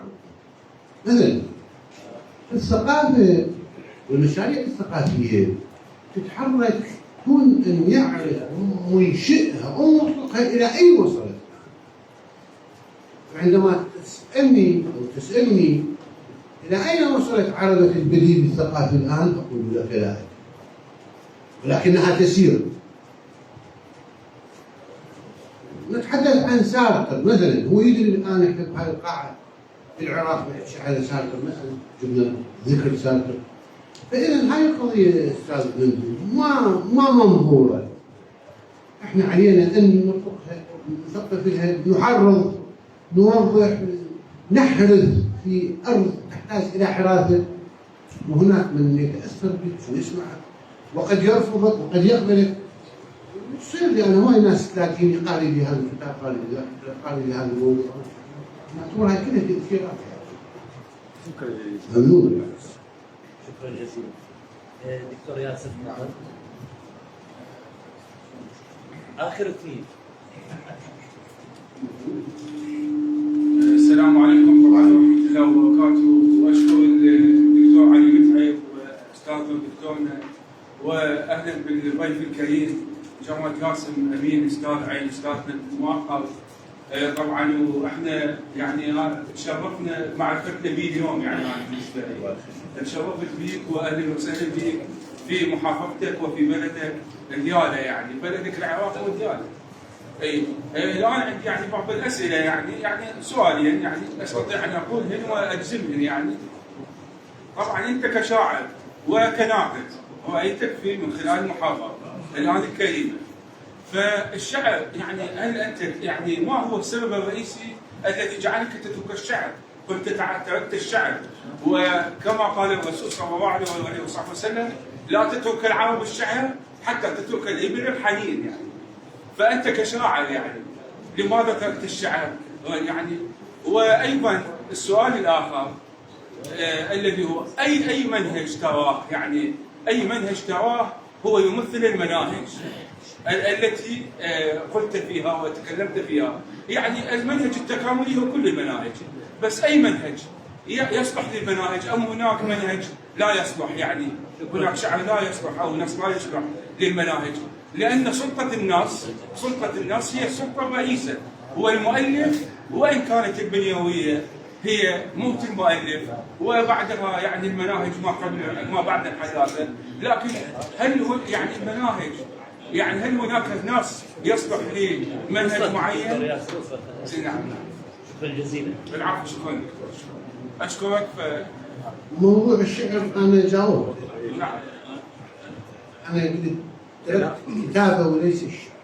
انا ما زلت اؤمن بالشعر. نعم. وانا اليوم قصيده الدكتور حازم من الشطره سويت لها مقدمه ونشرتها بصبح عجبتني. فانا مو ضد الشعر. انا ضد الاساءه للشعر من خلال هذه الوفره غير المنتجه. الشعر فن عظيم. والشعر العالمي يعني اكو علاقه بين المعرفه والشعر. اكتوباس يقول الشاعر تلزمه فلسفه قويه. يعني عندما تقول لي انا شاعر ابحث في شعرك عن فلسفتك. سان جون بيرس يقول كل شيء ينبغي ان يقال ويعاد من جديد وليمر منجل البصر على المحصول كله. شعر، بس هي دعوه معرفيه للمراجعه. موضوع سلطه النص هذا طرح بنيوي. يعني احنا ما عندنا، انا شخصيا ما اؤمن ان النص وحده لغويه مكتفيه، او ان البنيه بحسب تعبير بياجي موسوعه المصطلح النفسي هي وحده نحويه مغلقه. يعني اللغه ما مغلقه، اللغه اجتماعيه. انا اؤمن بالنقد السياقي دكتور. يعني مناهج نوعين، مناهج شكليه وشكلانيه ومناهج سياقيه. النقد الثقافي واحد من المناهج السياقيه. النقد الثقافي وإن كان نادر قليل عندنا هو الذي يدرس الإنسان المضمرة في النص الأدبي. والبديل الثقافي يقع من المجرى النفسي ويكشف أو ينقد في النصوص الجمالية عن المهيمنات القبحية المضمرة. من هذا الباب مثلا عندنا الان تصادم مع الادب، باعتبار ان الادب خراج جمالي لا يكشف لنا مضمرات النسقيه. فهذا ما عندي. الموضوع التكاملي والمنهج التكاملي انا حسيت من نقد الادب، بس انا طلعت من النقد الادبي، رحت للبديل النقد الثقافي. هاي خلينا نقول مرحله عبرناها. انا ما عندي نقد، ما في نقد ادبي. مقاطعتي يعني السؤال مالتي اي منهج ترى صالحا؟ انا النقد الثقافي. النقد الثقافي. شكرا دكتور عمر.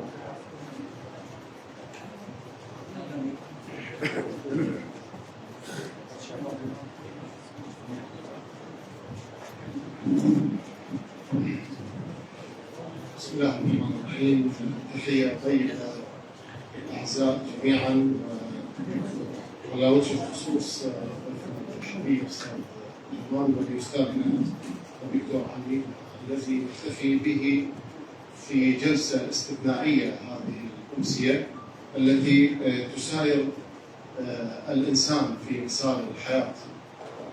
وما دام البديل الثقافي هو عنوان هذه الأمسية، فلعلنا نوظفه في مجال النقد، يكون البديل الثقافي نقدا. وقبل أن أتوجه بالسؤال أود أن أقول أن المنهج النقدي بالنسبة لأي ناقد هو قراءة من زاوية محدودة، وبالتالي عموما هو آلية تعطيل مقصود للنص وللنقد في آن واحد.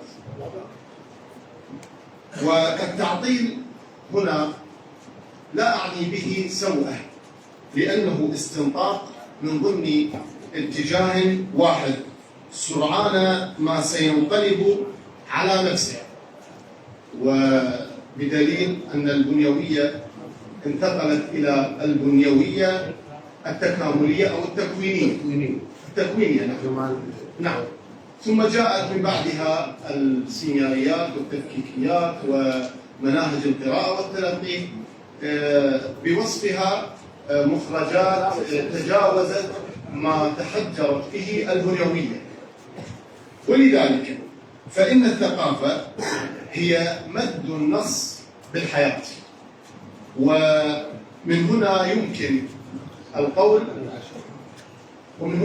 القول أن بالإمكان إيجاد هذه الرؤية في المناهج النقدية، بشرط أن يتجاوز الناقد فكرة المقولات إلى الاشتغال بروح المنهج. ومن هنا أطرح السؤال الآتي: هل ثقافة البديل تقوم على فكرة التعطيل، أم هي فكرة التجاوز المنهجي الذي يعني أحادية النظرة، أي أحادية النظرة المنهجية؟ هذا من وجهة. ومن وجهة أخرى تحدث الأستاذ عن قضية تجعلنا في مواجهة المؤسسات أو توجيه ضربة بريئة إلى المؤسسات في الوعي النقدي العربي، عندما قال أن البلاغة والبحث اللغوي لسنا بحاجة إليها. وهذا لا يعني به النسف، إنما تعطيل هذه الفكرة في جعل البلاغة تدخل ضمن دائرة الجمود. وقد استشهد بقصيدة المتنبي وحللها إلينا بمبحث بلاغي الذي هو المدح بما يشبه الذم والذم بما يشبه المدح، ما يعني أنه يمد البلاغة والبحث اللغوي بحياة جديدة تناسب العصر والحياة الآن. شكرا جزيلا لكم. شكرا دكتور. منهج زاوية محددة، نعم، ولذلك أنا أحب التكامل. يود الشاعر يود مقولة يقول: لا منهج للناقد سوى أن يكون ذكيا جدا فإذا الذكاء الناقد هو الذي يجعل من ذهنه منهجا ممكن حقا أن يولف بين المناهج. ثقافة البديل يعني سؤالك خلينا نقول شوي شائك أو طويل. احنا ثقافة البديل مو نصية، ما عندنا نصوص. احنا ثقافة البديل إنسانية مفتوحة. يعني نريد نحرر الثقافة من النصوص. ثقافة البديل إذا أردت أختصر لك إياها تقوم على تحويل المقولات الثقافية إلى سلوك. مو نريد نربط النصوص بمرجعها الواقعي. كيف أنا أربط النصوص بمرجعها الواقعي؟ أبحث عن ظل المقولات الثقافية. أنت مثلا تطرح نفسك خلينا نقول مثلا تؤمن بالتقدم من أجل مكان وإلقاك قبلي يقول لك يا شو هاي المقولات الثقافية ما تحولت سلوك. مثلا كمثال أو تلقاك قاعد مع ناس من ذول المتشنجين المتكلسين وتتناغم وياهم يقول لك هذا موقفك مو ثقافي وما تبنيت مقولاتك ما حولت مقولاتك الشخصية أو الثقافية إلى سلوك. بالنسبة للمؤسسات هي المؤسسة مو الوزارة أو النقابة. أحيانا هي اللغة أو البلاغة نفسها تحولت إلى مؤسسة. يعني أنت التعاطي اللغوي بفرض التكرار والاتساع هو الآن أصبح مؤسسة. وبالتالي تفكيك المؤسسات يعني تفكيك الخطاب اللغوي تفكيك خطاب المؤسسة. أما إذا نجي للمؤسسات التقليدية نحررها من ثقافة الاحتفالات مثلا. يعني عندنا مؤسسات تسوي مواسم بس هي كلها احتفالات. نحررها من الاحتفال إلى السؤال الثقافي. هذه العملية ما منتجة إعلاميا لكن منتجة ثقافيا. وأنا أشكرك جدا. عفوا لا أنا بدي يعني مو على الموضوع وإنما على عبارة ذكرها الأستاذ جوان. مشكور جدا يعني هذه الحقيقة يعني تأجلت وأبدعت الموضوع والحق ولكن في عبارة وردت من عندك من قال إن الصلاة تنهي عن الفحشاء والمنكر قال فقط قليل وانفق الشيخ مسلم صحيح. ما في من قال تنهى هي ينبغي أن تنهى. لا هي تنهى لا تنهى عن المذنبين يعني نقول دول الشراء اللي يرتكبون حماقات اللي يشتروا الجاره. ولكن الله سبحانه وتعالى عندما يضع آية في القرآن الكريم يعني هذه آية إلها أبعادها وإلها أصولها. هنا فقط هذه الآية تثبت بأن الإيمان المطلق بالله تعالى سبحانه وتعالى وبرسوله الكريم محمد صلى الله عليه وسلم وبالأنبياء المرسلين وبحديث الرسول محمد صلى الله عليه وسلم فقط أضيف كلمة الإيمان المطلق. شكرا جزيلا أستاذ. ذكري الآن هاي الموضوع الصراحة أنا جبت على سبيل المثال يعني نعم أنه إفراغ المقولة الدينية من محتواها وتحويلها إلى طقس يعني صار لي هو يدي حركات رياضية هذه الحركات لا تنهى عن الفحشاء والمنكر. كذلك اكو فعاليات ثقافية لا تؤدي إلى مغزى أو مرض. هذا مو ضد أنا أريد فقط الشعر صار محاورة يعني جائز تدركوها بين العقل والعلم. يعني هذا المحاورة كلش علم العليم وعقل العاقل اختلف. من ذا الذي منهما قد أحرز الشرف؟ فقال العقل أنا أحرزت غايته وقال العلم أنا الرحمن في عرفه فأفصح العلم إفصاحا وقال له بأين الله في فرقانه اتصفا فقال للعقل إن العلم سيده فقبل العقل رأس العلم وانصرف. شكرا جزيلا. جاء الحديث أستاذ صلاح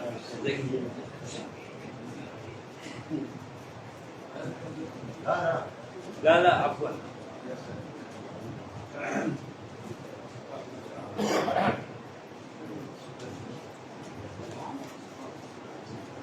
صديقنا الكاتب الكبير صلاح زنجمي. أنا أخاف من يخشى صلاح زنجمي لأنه كل يفسد راح يهاجمني. مساء الخير. طبعا أنا جمال صديقي من زمن، يعني احنا تقريبا أبناء جيل واحد. فأود أن أوضح شيء، أنه هناك انزياحات أو انزياح لبعض الأدباء والشعراء، وعلى رأسهم معروف الرصافي. يعني هذا شاعر بلا شك، يعني شاعر كبير، لكنه في نفس الوقت مفكر كبير. أنا أعده هكذا في كتابه الشخصية المحمدية، وقلت لو هذا الكتاب درس يعني بروحة دكتوراه والله يستحق 10 دكتوراه، لأن عندنا ما شاء الله من الدكاترة الذين لا يقرؤون ولا يكتبون. عندك مثلا عراب الحداثة العربية اللي هو الشاعر الكبير أودونيس مثلا. أودونيس مفكر كبير في نفس الوقت. عندنا خزعل الماجدي أيضا انزياح كبير من الشعر، طبعا الشعر والمسرح والنقد إلى خانة الفكر، وكتبه يعني اللي تجاوز 20 كتاب في الحضارات، الحضارة السومرية والآشورية والبابلية والحضارة الصينية والفرعونية وإلى آخره. تناول معظم الحضارات يعني بلغة دارس، يعني بلغة باحث. عندنا فاضل الربيعي قاص، يعني كثيرين ما يعرفون انه هذا قاص ستيني على سبعيني، لكنه ترك القصه. وفاضل الربيعي ايضا نموذج مفكر اشتهر في التوراة اليهودي، وكان كتابه الاول طبعا هو كبش المحرقه، وكتاب يعني هذا الكتاب الاول في منتصف التسعينات، يعني احنا وصلنا بالالفينات تقريبا. المهم عندنا اسماء هو اشار لسعد محمد رحيم. انا في هذا المكان قبل موت سعد يمكن ب7 سنوات قلت هذا الرجل مشروع مفكر. يعني انا روائيا قصصيا وزميلي وقاص جيد وروائي جيد، لكني لا اميل لكتاباته السرديه بقدر ما وجدت فيه رجل مثقف وناقد وعنده اشتغال مهم جدا جدا. الآن ماذا أقدر أقول؟ أنا أقول جمال جاسر أمين هو واحد من هؤلاء. جمال يعني في كتابه طبعا هو أنا قال في الكتب بما فيه أسئلة النقد وأسئلة واخزة دون احتياج إلى إجابات مباشرة أو قامة، لكنه في مقهى سقراط. يعني هذا الكتاب ما حد تحدث عنه في هذه الجلسة، وهذا من أهم الكتب.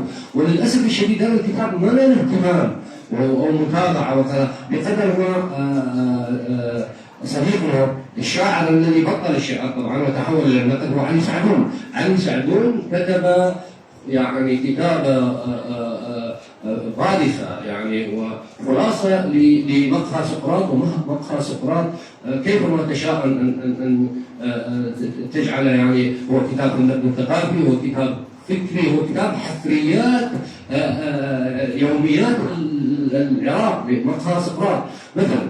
ولهذا انا اشيد بجمال وباشتغاله. وطبعا هو بالمناسبه شاعر له بصره في الشعريه العراقيه في قصيده النثر، وهو متميز عن كثير من اقرانه، لكنه هو من النوع الذي لا يباهي ولا يفاخر ولا يحشر نفسه في مطبات الادباء ما اعرف ايش اقول عنهم.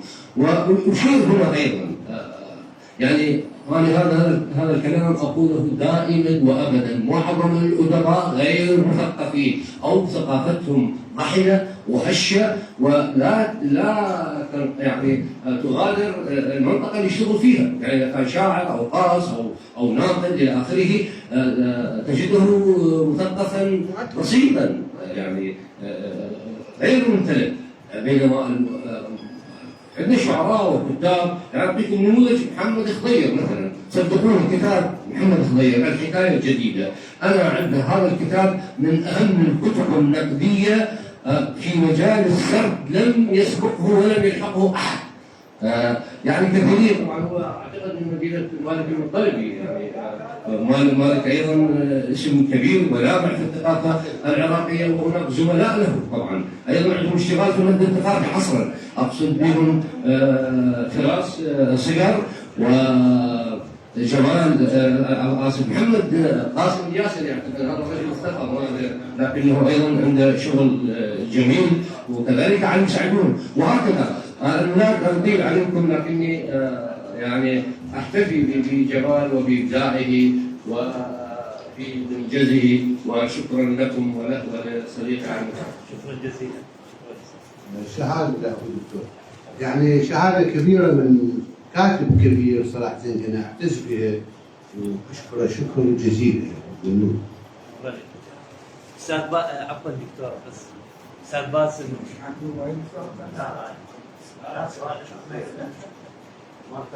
ما يحتاج.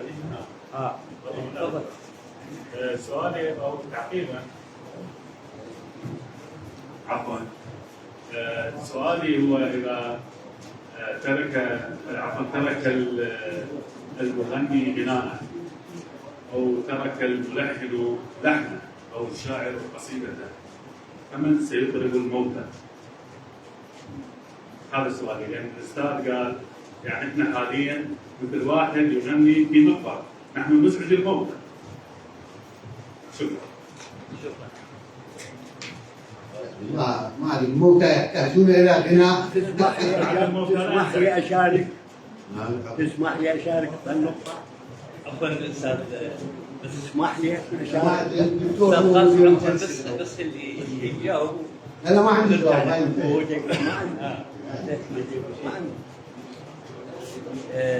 دكتور نرجع لك استاذ قاسم، بس الاستاذ دكتور مثنى. سؤال لا يحتاج الى منصه. شكرا جزيلا.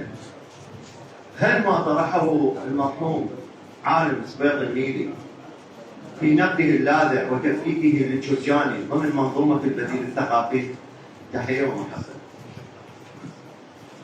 عالم سبير بحث ديني محض، يعني الرجل هو ناقش اللغه القرانيه، اللغه القصديه، وهي وقتها مو تمام؟ نعم. فانا قاري الرجل ما ببالنا، يعني انا بصراحه اعتبره رجل طروح دينيه محضه، يعني ما له علاقه بمشروعنا بموضوعنا. نقد الجرجاني يعني هو نقد يعني من زاويه مو زاويه الدكتور. شكرا لك دكتور عبد الله، تفضل. شكرا جزيلا. شكرا جزيلا للاستاذ جمال على هذه المحاضره الثقافيه الشموليه. لكن هناك سؤال يخص الثقافه العربيه التي اصبحت ثقافه مهزومه او مهزوزه. نفس السؤال. ويقول عبد الله ابراهيم انها لم تعد تجد نفسها، بل اصبحت ثقافه يعني هجينه متكونه من ثقافات مختلفه. هل السبب ان الثقافه العربيه تمر بهذه الازمه التي تخشى بها التساؤلات المهمه على حقائق العصر لانها خاضعه ايديولوجيا او انها ثقافه مؤسساتيه؟ من يتحمل المسؤوليه؟ الثقافه ذاتها ام المثقفون العرب؟ شكرا جزيلا. شكرا. سؤال الثقافه العربيه دكتور، هذا يحتاج محاضره موحده، يعني في سؤالك يحيلنا الى نحتاج الى بعد ساعه كامله، بس باختصار. الثقافه العربيه بدءا احنا ثقافتنا اثرت اصوليا، احنا عندنا ثقافه الدين هيمن على الثقافه بدءا في القرن الاول الهجري، القرن الثاني الهجري. اجت حركه في القرن الثالث الهجري، مثلا حركه ابو العلاء المعري، المعتزله، جدل المعتزله والاشاعره، هذا البحث الفقهي التراثي انتصر النقل على العقل، مثل ما انتصر الفقه على الفلسفه. يعني اين المعتزله الان؟ لا اثر لهم. ليش؟ لانهم اهل عقل. الاشعريه اهل النقل. وليس الدين الموجود عند الدين اشعري، قال فلان عن فلان نقل روايه. والنظام الاجتماعي اللي انت تعيشه نظام اشعري. انت هسه من تقعد ويا اهلك يقول لك انت فلان ال فلان ال فلان ال فلان. اشعريه، بس اشعريه اجتماعيه على وفق الطاقه الاشعريه الدينيه. هنا ما صعب الحديث عن المثقف في ظروف ثقافه صحراويه مهمه. اجى العصر الحديث، عصر التنوير، قاعد امر باختصار. صرنا بين فكين، المستشرقين والمستغربين. المستشرقين هم اللي يدرسوا الشرق وحولوه إلى متحف، إلى متاحف، وعززوه بعلم آثار. قصة غلت لقينا عظام بفلان مكان، لقينا كذا، أنت سويت الحرف الأول. ذاك اليوم المحاضرة أيضا اشتبكنا وياها، يدري الأستاذ علي. الاستشراق حنطك في خانة، يدرسك كمتحف، منفعل مو فاعل. أنت الآن طرف منفعل بالأحداث مو فاعل، بفعل الثقافة الاستشراقية. هو أراد لك هذا الدور. اجوا المستغربين، أنا أحب محمد أردون وأدونيس في خانة المستغربين. رد فعلهم أن الحل غربي. الرد على الاستشراق، تعالوا نمشي طريق التنوير اللي مشت فيه فرنسا والغرب عموما. هذا مأزق جديد. ليش؟ أنت قاعد تهدر العامل الذاتي. لازم تبقر حلولك تفكير تنطلق من خصوصية. يعني أنا عندي ابني مهندس، يعني مشكلة المستغربين أعقد من المستشرقين لما يجيبون لك حلول جاهزة. عندي ابني مهندس يقول إحنا يجي واحد يقول لك أنا هاي المجال اشتغلتها على تندر فرنسي، ما باين أنا ولا مسوي غلط ولا عندي فساد. تندر الفرنسي ما المجال يقول قطر الانبوب 15 سنتيمتر. صحيح التندر الفرنسي، بس انت ما راعيت الظرف المحلي. هم فرنسا ما عندهم مواطن يذب علاقه بالمجرى. مو؟ ولا عنده دولكه تنكسر يذبها بالحاويه، ولا عنده كذا. انت تفهم مجتمعك واخلاقك الاجتماعيه. لازم اذا عند الفرنسي 15 تسوي 300 حتى ما ينسد المجد. فقصدي الكلام اي حل فكري او معرفي لازم يكون كيمياء، يعني اكو كيانيه في التفكير، لا استشراق ولا استغراب. انا هذا منهج الشخصي، والبديل الثقافي يسعى الى هذا. والبارحه كتب مقوله احد الاصدقاء كلش عجبتني، حيدر الاديب من الشطره، هاي ناقلها مسجلها والله عجبتني وحتى سويت بها شيء. يقول اشرعت جمال جاسم الامين لا شرقيه ولا غربيه، انما هي من صميم قلق الموج ووحشه الضفاف. تكون اشرعت من صميم قلق الموج واشرعت الضفاف. هذا هو الخيار الصعب. ان تكون مع الاستشراق سهل، خطاطه جاء، وان تكون مع الاستغراب والمستغربين ايضا سهل. الجهد اللي قاعد يقوم به ادونيس سهل، ينتقد الثقافه العربيه ومجد بالنموذج الغربي. شيء مو الطريق الصحيح. انه لازم نجد الطريق الصحيح نولد من الامكانات المتاحه، مو النمذج. انا ضد اي نمذجه، يعني اي نمذجه اعتبرها خيار ايديولوجي. انت ذهبت اتجاه ايديولوجيا معينه. شكرا. استاذ قاسم راح نعطيك دقيقه ونص. انا بديش اللحظه بس اقول احنا لا نرغب ولا نستمع لاغنيه في غير وقتها. شكرا جزيلا. هذه الأمسية الثرية الحقيقة بكل تفاصيلها. لا أدري، ربما المعنى يعني يرتبك أمامي كما ارتبكت أمس وأنا أكتب هذه المقدمة عن جمال جاسم. المعنى يرتبك عندي كما ارتبكت أمس وأنا أكتب سطورا عن جمال جاسم. لا أعرف ننهي هذه الأمسية الثرية والتي ستتكرر بإذن الله لنا في أثر محبة. كما وصلت محبتكم من القلب إلى القلب سيصل هذا الأثر